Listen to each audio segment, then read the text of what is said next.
तो आइए हम लोग जानते हैं कि योग शास्त्र की रचना किसने की थी और इसके आगे की कुछ दिलचस्प बातें।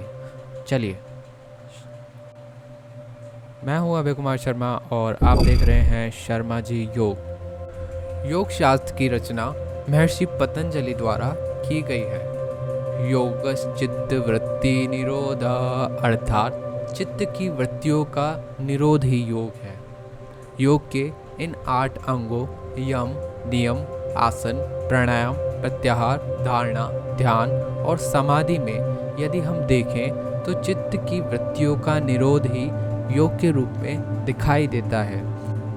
जब चित्त की चंचलता पर अधिकार होगा तभी यम के अंतर्गत आने वाले अहिंसा, सत्य, अस्तेय, ब्रह्मचर्य और अपरिग्रह का पालन हो पाएगा।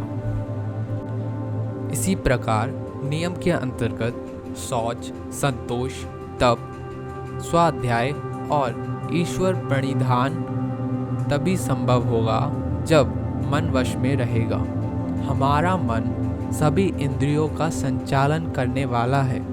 इंद्रियों को नियंत्रित रखने के लिए ये आवश्यक है कि मन नियम के अनुसार चले और इस मन को रोकना साधारण बात नहीं है। आप अपने शरीर तथा स्नायुओं को वश में कर सकते हैं, लेकिन मन को एक क्षण भी स्थिर नहीं रख सकते। जिस समय मन कुछ क्षणों के लिए भी निर्विचार अवस्था में चला जाए तथा विषयों से विमुख होकर अंतर्मुखी हो जाए और अपने को जानने लगे, तो समझिए कि आप में योग की क्रिया प्रारंभ हो रही है। इसलिए सभी धर्मों, सभी संतों, गुरुओं और महात्माओं ने ऐसे ही मानव को मान्यता दी है। आसन और प्राणायाम की क्रियाएं भी मानसिक नियंत्रण की अनिवार्यता जाती है।